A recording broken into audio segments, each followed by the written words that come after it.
Good morning student. Standard 11th English medium subject SPNCCs Commercial Correspondence and Secretarial Practice Chapter 1 Part 1 Question number 2 What is commercial communication? इससे पहले हमने communication के introduction देखा था। जो कम्युनिकेयर word है और कम्युनिकेशन वर्ड है वो कहाँ से डिराइव हुआ था, ये सारे क्वेश्चंस हमने पिछले लेक्चर में देखा था। आज हम देखते हैं कि what is commercial communication. The process of communication undertake for commercial purpose is called commercial communication. The process of communication undertake for commercial purpose. जब भी आप किसी भी पर्सन या किसी भी फॉर्म के साथ जब कॉमर्शियल पर्पस के साथ कम्युनिकेशन करते हो तो उसको हम कॉमर्शियल कम्युनिकेशन कहते हैं। ओके, तो ये था, आपको ये याद रखना है। The process of communication undertake for commercial purpose is called commercial communication. तो आपको जब भी पूछा जाए व्हाट इज कॉमर्शियल कम्युनिकेशन, तो which process is communication undertake for commercial purpose is known as commercial communication. Second आता है a businessman has to remain in contact with two different groups. आज एक जो बिजनेसमैन होता है ना, वो अलग अलग दो ग्रुप के साथ है ना कनेक्टेड होते हैं।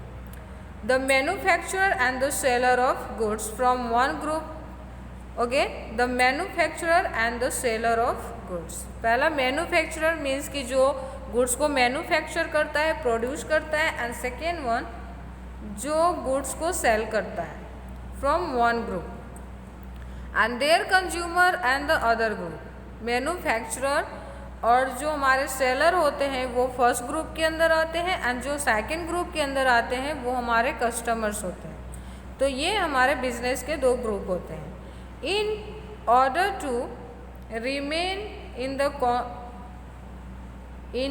To remain in constant contact the latter turn out to be an important tool. अब एक दूसरे के टच में रहने के लिए, एक दूसरे से बातचीत करने के लिए, बिजनेस करने के लिए हमें हमेशा लगातार एक दूसरे के टच में रहता है, और उसके लिए जो लेटर है वो एक इम्पॉर्टेंट टूल है।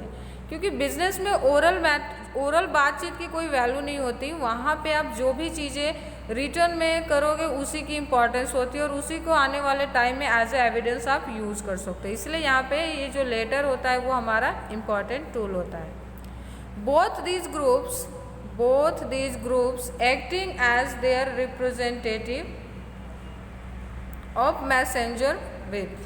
Okay, both these groups acting as their representative. दोनों जो ग्रुप होता है वो रिप्रेजेंटेटिव का काम करते हैं और मैसेंजर का काम करते हैं। Thus the basic activities of business like purchase, sale, advertisement, marketing are carried out through letters. इसलिए जो बिजनेस में हम जो परचेज, सेल्स, एडवर्टाइजिंग, मार्केटिंग करते हैं वो लेटर के थ्रू ही करते हैं। ठीक है, it is called commercial communication. Okay, इसको हम कॉमर्शियल कम्युनिकेशन कहते हैं। तो यहाँ पे आपको दो डेफिनेशन मिल गया, जो भी आपके लिए इजी हो वो आप यहाँ पे यूज़ कर सकते हो। फर्स्ट था the process of communication undertake for commercial purpose is called commercial communication, and second one है the basic activities of business like purchase, sales, advertisement, marketing are carried through letter is called commercial communication. तो ये हमारा commercial communication का meaning finish हुआ। अब हम next देखते हैं प्रोसेस ऑफ कम्युनिकेशन। ठीक है, प्रोसेस ऑफ कम्युनिकेशन क्या है? The process of communication information remain common denominating factors whether we prefer to communication in general or commercial communication. Okay, information आप जनरल कम्युनिकेशन करो या कॉमर्शियल कम्युनिकेशन करो, उसमें जो इन्फॉर्मेशन होते हैं ना वो बहुत ज़्यादा इंपॉर्टेंट रखता है, क्योंकि इन्फॉर्मेशन होगा तो हम एक दूसरे के साथ शेयर कर सकते हैं, अदरवाइज वो पॉसिबल नहीं होता है।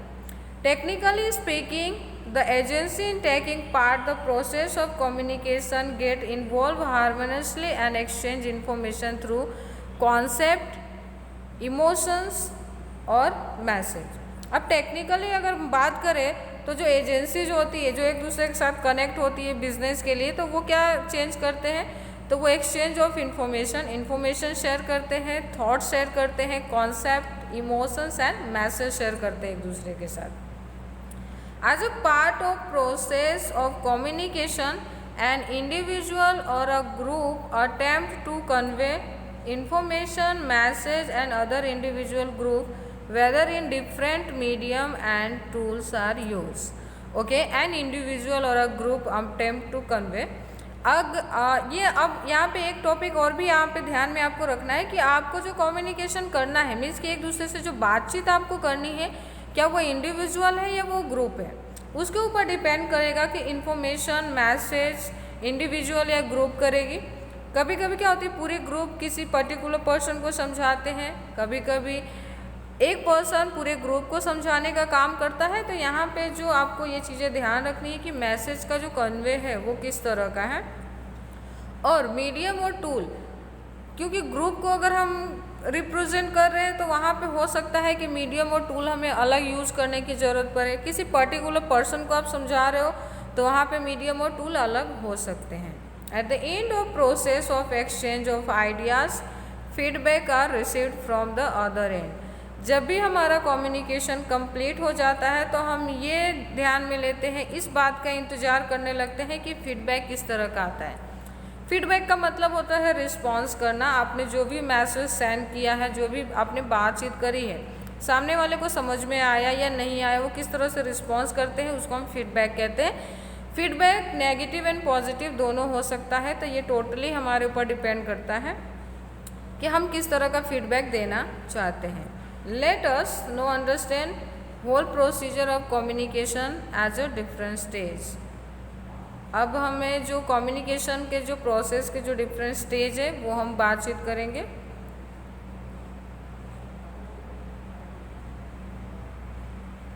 ओके, लेकिन स्टूडेंट्स वीडियो बहुत ज़्यादा लेंदी हो जाएगा, इसलिए चलो प्रोसेस भी देख ही लेते हैं अपने यहाँ पे कि प्रोसेस क्या है. Process of communication is successfully carried out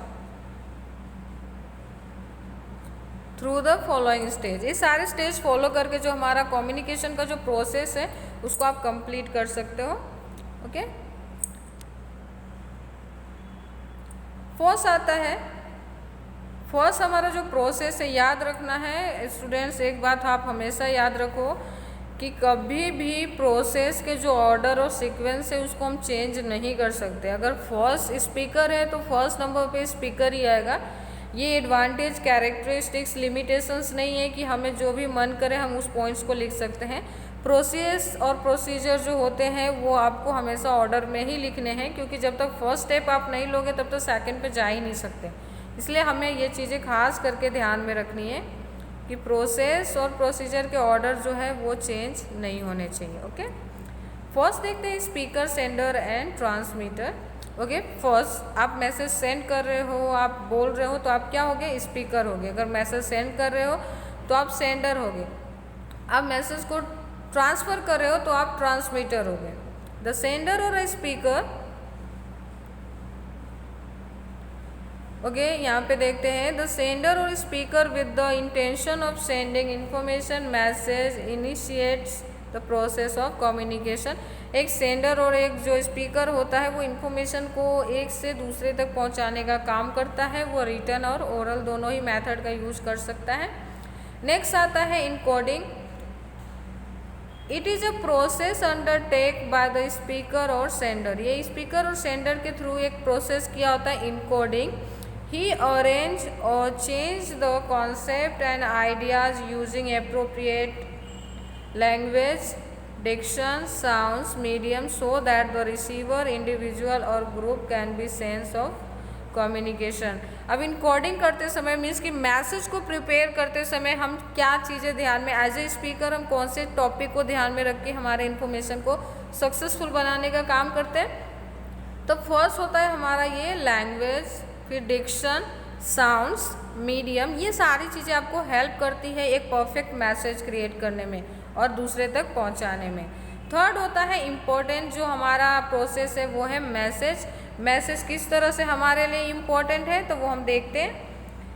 जो थर्ड पॉइंट है हमारा message, the speaker sender employing various device tools means and medium properly formulate concept idea which is called informal और इंफॉर्मेशन और अ मैसेज।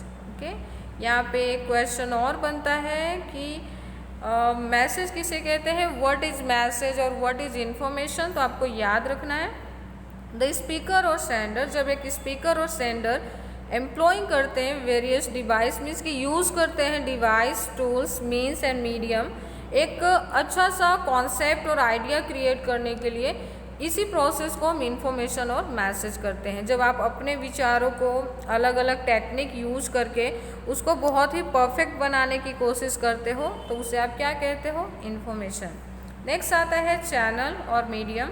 अब एक बहुत important चीज़ यहाँ पे ये आती है कि हमें ओरल कम्युनिकेशन करना है या रिटन करना है। रिटन के लिए आप अलग तरह के चैनल और मीडियम यूज़ करोगे, ओरल करना है तो आप अलग यूज़ करोगे। तो हमें सबसे पहले ये ध्यान में रखना है कि हम जो इन्फॉर्मेशन सेंड करना चाहते हैं या फिर आप एक दूसरे के साथ शेयर करना चाहते हो उसके लिए कौन से मीडियम और चैनल बेटर होगा। द डिवाइस और tools such as a language, picture, sounds and letter use to transmit information message is called medium. Okay, यहाँ पे मीडियम का जो डेफिनेशन है वो आ गया है, आप देख पा रहे हो। व्हाट इज मीडियम, तो डिवाइस और टूल सच एज लैंग्वेज, जो भी डिवाइस एंड टूल्स आप यूज करते हो जैसे कि लैंग्वेज हुआ, पिक्चर्स हुए, साउंड्स हुए और लेटर्स हुआ, ये सारी चीज़ों को यूज करके जो आप एक मैसेज ट्रांसफर करते हो, मैसेज को ट्रांसमिट करते हो, उसको हम क्या कहते हैं, medium. The speaker and sender select appropriate medium keeping in mind the requirements and situation. अब ये पूरी की तरह से जो ये कॉन्सेप्ट है ना वो टोटली स्पीकर के ऊपर डिपेंड करता है कि स्पीकर किस तरह के उन्हें रिक्वायरमेंट्स क्या है, सिचुएशन क्या है जहाँ पे हमें मैसेज पहुँचानी है, उसके अकॉर्डिंग आप क्या करोगे, चैनल का सिलेक्शन करोगे। ओके, नेक्स्ट आता है डिकोडिंग। डिकोडिंग में हम देखते हैं डिकोडिंग क्या होता है, तो the process of understanding the codes information message that speaker sender to has sent using particular form tools medium is called decoding। Okay, यहाँ पे आपको डिकोडिंग का, यहाँ पे आप देख रहे हो सारे प्रोसेस में एक डेफिनेशन आ रहा है, तो उस डेफिनेशन को हमें ध्यान में रखना है। The process of understanding code of information and message, जो प्रोसेस होता है जिसको अंडरस्टैंड करने के लिए आप जो इन्फॉर्मेशन है, जो मैसेज है, उसको अंडरस्टैंड करने के लिए जो स्पीकर होता है, जो पर्टिकुलर फॉर्म, टूल और मीडियम यूज़ करता है, उसको हम क्या कहते हैं, डिकोड करना और डिकोडिंग कहते हैं। It is done by the receiver using the same tool और मीडियम। और यही सारी चीज़ें जो इनकोडिंग में स्पीकर ने यूज़ किया था वो डिकोडिंग में जो रिसीवर होता है वो यूज़ करता है। अब नेक्स्ट आता है, अब आप इन्फॉर्मेशन सेंड कर रहे हो, आप इन्फॉर्मेशन पास कर रहे हो, तो उसका मतलब क्या है कि वो कोई ना कोई तो रिसीव करेगा ही, यानी आपका लिसनर होगा, रिसीवर होगा। तो यहाँ पे रिसीवर देखते हैं, पॉइंट नंबर 6 से हमारा रिसीवर और listener. The person who receive information and message send by speaker sender is called receiver. Okay, तो यहाँ पे ये क्वेश्चन भी बनता है कि what is listener, who is listener and receiver. तो आपको याद रखना है, a person who receive information and message send by speaker, वो पर्सन जो कि स्पीकर और सेंडर के थ्रू भेजे गए मैसेज को एक्सेप्ट करता है, रिसीव करता है, उसको हम लिसनर या फिर क्या कहते हैं, receiver. The process of communication is undertaken keeping in the mind of receiver. जब भी आप कम्युनिकेशन करते हो तो हमारे माइंड में ये ध्यान में बिल्कुल होना चाहिए, हमारे माइंड के अंदर, कि लिसनर कौन है, रिसीवर कौन है, उसके अकॉर्डिंग ही आपको मैसेज क्रिएट करना है। अगर एक इंग्लिश का जिसके पास नॉलेज ना हो और आप उसको पूरी इंग्लिश में कोई मैसेज सेंड करते हो तो सिंपल सी बात है, उसके लिए पॉसिबल ही नहीं होगा अंडरस्टैंड करना। तो ये जो आपका कम्युनिकेशन का जो एक आप टारगेट सेट करे थे वो क्या होगा, फेल हो जाएगा। तो हमें ये चीज़ें ध्यान रखनी है। लास्ट वन आता है 7 नंबर, फीडबैक। फीडबैक बहुत ही इम्पोर्टेंट है। आप किसी के सामने लगातार बोलते जाओ, समझाते जाओ, लेकिन वो सामने से किसी तरह का रिस्पॉन्स ना आए तो हम भी एक तरह से कंटाल जाते हैं, फिर हमें लगता है इसका कोई मीनिंग ही नहीं है, क्योंकि सामने वाला बंदा तो ध्यान ही नहीं दे रहा है। ठीक है, तो फीडबैक यानी रिस्पॉन्स मिलना बहुत ज़रूरी है। रिस्पॉन्स नेगेटिव और पॉजिटिव आएगा, वो लिसनर और स्पीकर के ऊपर डिपेंड करता है कि उसने कितना चीज़ों को समझा है। The process of communication thus proceed further and end with the response with the receiver, which is called feedback। जब हमारा मैसेज का पूरा प्रोसेस कंप्लीट हो जाता है और उसके बाद रिसीवर की तरफ से एक रिस्पॉन्स मिलता है हमें, वो रिस्पॉन्स मैंने आपको पहले भी कहा नेगेटिव और पॉजिटिव कैसा है वो उसके ऊपर डिपेंड करता है। इस प्रोसेस को आप क्या कहते हो? फीडबैक। तो व्हाट इज़ फीडबैक?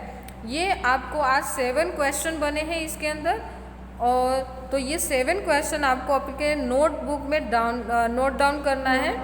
आपको पता है कि ये बहुत ही नॉर्मल क्वेश्चन है, किस तरह से क्रिएट करना है आपको आ जाएंगे और उसके आंसर्स लिखने हैं। What is feedback, who is listener and receiver, what is decoding, ये सारे मैसेज है ना जो क्वेश्चंस है वो क्वेश्चन लिखने के बाद आपको आंसर नोटबुक में लिखना रहेगा। ओके, तो आज the feedback from the receiver is very important as it determine the success of process. अगर आप चाहते हो कि आपने जो मैसेज पास ऑन किया है, जो मैसेज सेंड किया है, जो आपने इन्फॉर्मेशन दी है वो सही है या गलत, वो आपका जो भी आपका एफर्ट्स था वो सक्सेसफुल हुआ या नहीं, ये जानने के लिए फीडबैक का मिलना बहुत ज़्यादा इम्पॉर्टेंट होता है इस प्रोसीजर के अंदर। तो स्टूडेंट्स आज हम यही रखते हैं, नेक्स्ट लेक्चर में हम नेक्स्ट क्वेश्चन देखेंगे। Thank you.